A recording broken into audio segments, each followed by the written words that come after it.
আসসালামু আলাইকুম। আপনাদের সবাইকে স্বাগতম আশাস কিচেনে।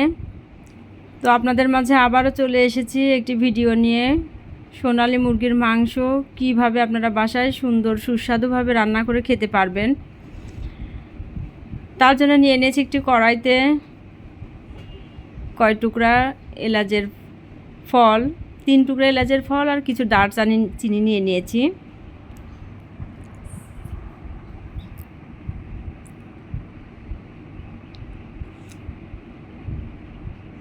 নিয়ে সুন্দরভাবে নেড়ে চেড়ে হালকা লো মিডিয়াম জালে আমি ভেজে নিচ্ছি। অবশ্যই এটা হালকা লো মিডিয়াম জালেই ভেজে নিতে হবে, অতিরিক্ত জালে আবার ভাজতে যাবেন না, তাহলে মশলাটা তিতা লাগবে। এ পর্যায়ে অ্যাড করে দিচ্ছি আমি 1 টেবিল চামচ আস্ত জিরা,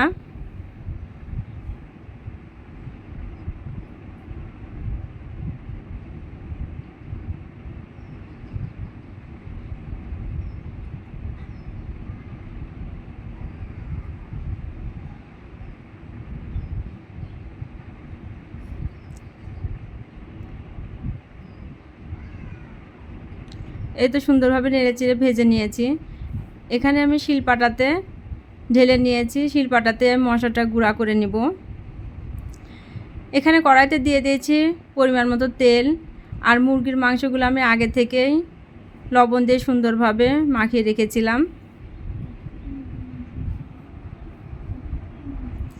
এখানে আমি নিয়ে নিয়েছিলাম সোনালী মুরগি 1.5 কেজি পরিমাণে। মাংসগুলো আমি সুন্দরভাবে ভেজে নিচ্ছি।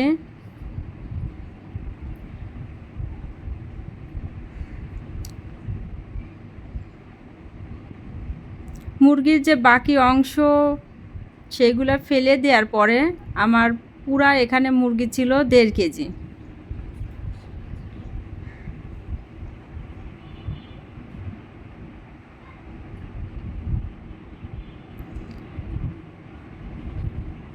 এখানে সুন্দরভাবে মাংসগুলো আমি ব্রাউন কালার করে ভেজে নিচ্ছি। অতিরিক্ত ভাজতে যাবেন না, তাহলে মাংসের যে টেক্সচার সেটা নষ্ট হয়ে যাবে।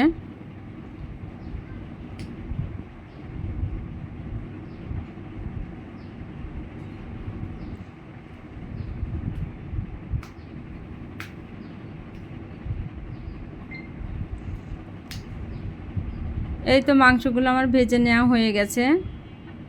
আমি এখানে প্লেটে উঠিয়ে নিচ্ছি মাংসগুলি।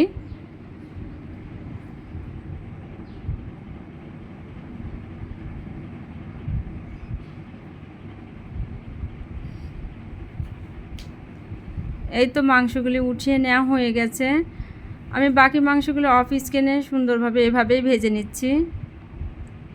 এই তো দেখুন এরকম কালার আসবে। এখানে গুঁড়া মশলা আমি আলাদাভাবে বেটে রেখেছি। এখানে দিয়ে দিচ্ছি 4 টুকরা দারচিনি, 4 টুকরা এলাচের ফল, 4 টুকরা তেজপাতা দিয়ে হালকা আঁচে সুন্দরভাবে ভেজে নিচ্ছি।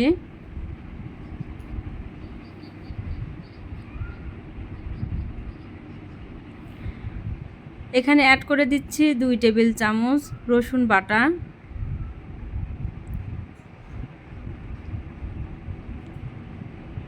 দিয়ে নেড়ে চেড়ে নিচ্ছি। আবারও অ্যাড করে দিচ্ছি 3 টেবিল চামচ পেঁয়াজ বাটা,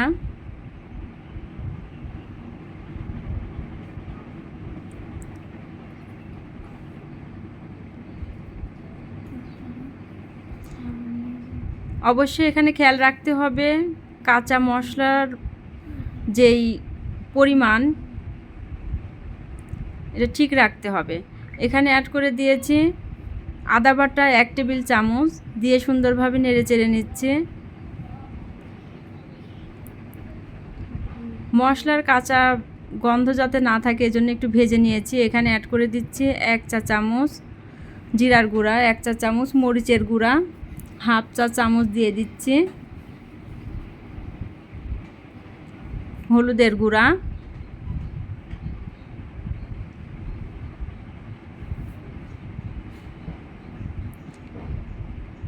এখানে দিয়ে দিচ্ছি স্বাদ মতো লবণ।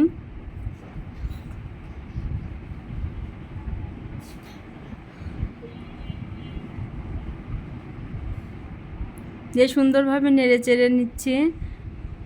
খেয়াল রাখবেন কোনো রকমে যেন তলানিতে লেগে না যায়। 2 টেবিল চামচ অ্যাড করে দিচ্ছি কুচি করে রাখা পেঁয়াজ।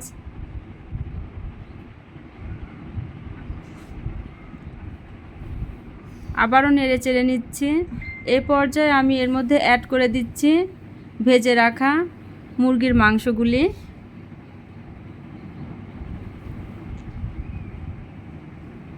সুন্দরভাবে মশলার সঙ্গে এই মাংসগুলি আমি মিশিয়ে নিচ্ছি।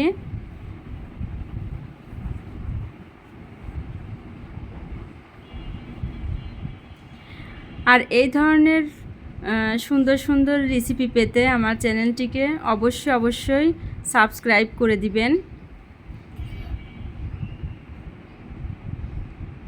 যে কোনো ভিডিও যাতে আপনারা সাথে সাথেই পেয়ে যান।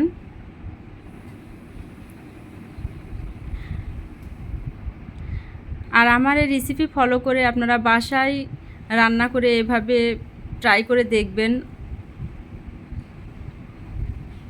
এ পর্যায়ে অ্যাড করে দিচ্ছি আমি 1 কাপ পরিমাণ পানি। আমি এখানে 1.5 কাপ পানি অ্যাড করব, অতিরিক্ত পানি অ্যাড করব না, কারণ মুরগিটা আমার আগে থেকেই ভেজে নেওয়া হয়েছে।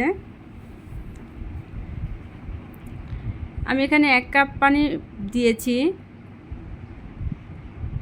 পরে আর 1/2 কাপ পানি আমি অ্যাড করে দিব একটু নেড়ে নিয়ে।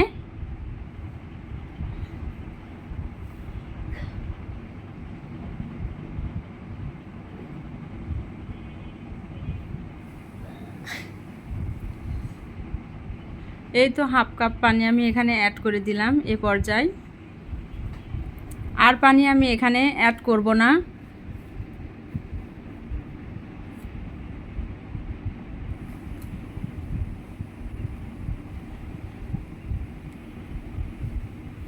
এই তো আমার মুরগির মাংস প্রায় হয়ে গেছে। এই পর্যায়ে অ্যাড করে দিয়েছি 6 টুকরা কাঁচা মরিচ। এই কাঁচা মরিচটা শেষের দিকে এভাবে ছিটিয়ে দিলে অনেক সুন্দর একটা স্মেল আসে। আমি আসলে কিপটা মানুষ, এই জন্যে আপনাদেরকে কড়াইতে ভিডিওটা শেয়ার করে দেখাচ্ছি।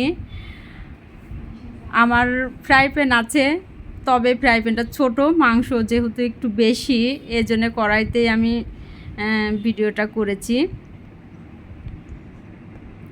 এই তোমার মাংস রান্না হয়ে গেছে। এ পর্যায়ে কিন্তু অফ স্ক্রিনে আমি গুঁড়া যে মশলা করে রেখেছিলাম এখানে অ্যাড করে দিয়েছি অলরেডি। আপনারা গুঁড়া মশলা এই পর্যায়ে অ্যাড করে দিবেন, মাংসটা রান্নার পরে অ্যাড করে দিবেন, তাহলে সুন্দর একটা স্মেল আসে। এই তো আমার মাংস রান্না হয়ে গেছে। এই যে দেখুন কত সুন্দর একটা কালার এসেছে। আপনারা বাসায় ট্রাই করে দেখবেন আর কমেন্ট করে জানাবেন আমার রেসিপিটা কেমন লেগেছে।